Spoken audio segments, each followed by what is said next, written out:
Hello everyone. Let me say this clearly and without fear. When the judiciary itself crosses the line of constitutional propriety, who holds it accountable? India's Supreme Court, the highest temple of justice, has now done something absolutely stunning and deeply disturbing.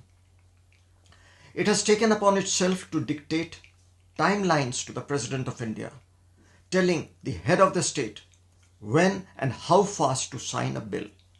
But here's the kicker. That was not even the prayer in the petition. It was never asked for. The court added it suo motu on its own. Now ask for yourself, is this how constitutional democracy works? Is this how checks and balances function? No, this isn't just judicial activism.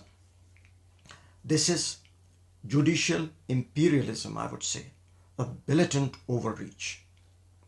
Now let's talk about the collegium system. It's how judges are selected for our high courts and the Supreme Court. But let me ask, where in the Constitution is the collegium mentioned? Nowhere there is a mention of the collegium system. Then, is it backed by any legislation passed by Parliament? No. Is it part of our constitutional design or democratic will? Absolutely not. Yet, it runs silently, powerfully, without scrutiny, because the judiciary decided that only it can choose its own. When Parliament tried to create the National Judicial Appointments Commission, a body to ensure transparency and accountability, it was struck down.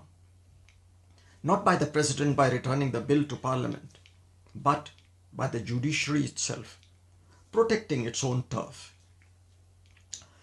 This is not how a republic is supposed to function. This is not democracy. Now let me lift the lid off a festering wound. The Justice Yashwant Verma case. Cash was recovered from his residence. Serious allegations surfaced. The public raised eyebrows. So what happened? Was a forensic investigation launched? Was the police called in? Was evidence preserved? No. Instead, a 3-member panel of judges was appointed by the collegium itself in a delayed, knee-jerk manner.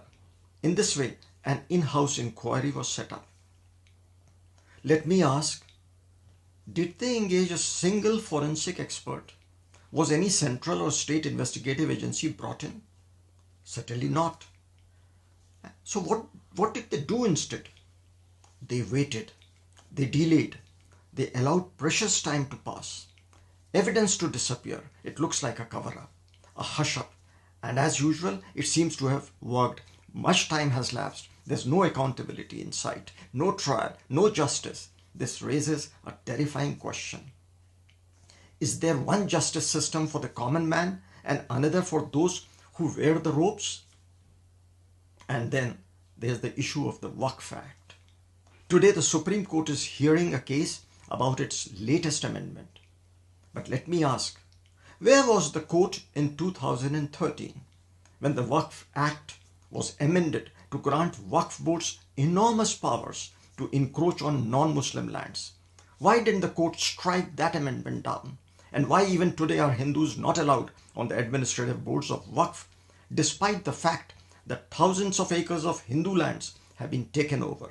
If lands that include temples and even government revenue land are being shown as Waqf land, why can't Hindus have a say in their administration? What kind of a secularism is this, where one community controls and the others are silenced? This is selective blindness, and the Supreme Court must answer. So I leave you with the most important question. Who will judge the judges? When the court dictates to the president, when it protects a shadow system like the collegium, when it buries scandal after scandal, when it picks and chooses what injustice to see, then we the people must stand up and ask, is this justice or is this quiet tyranny? This is not defiance. This is a citizen's duty.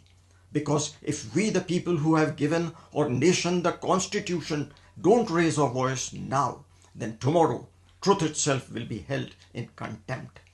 If you care about the Constitution, if you care about accountability, if you care about democracy, then don't stay silent.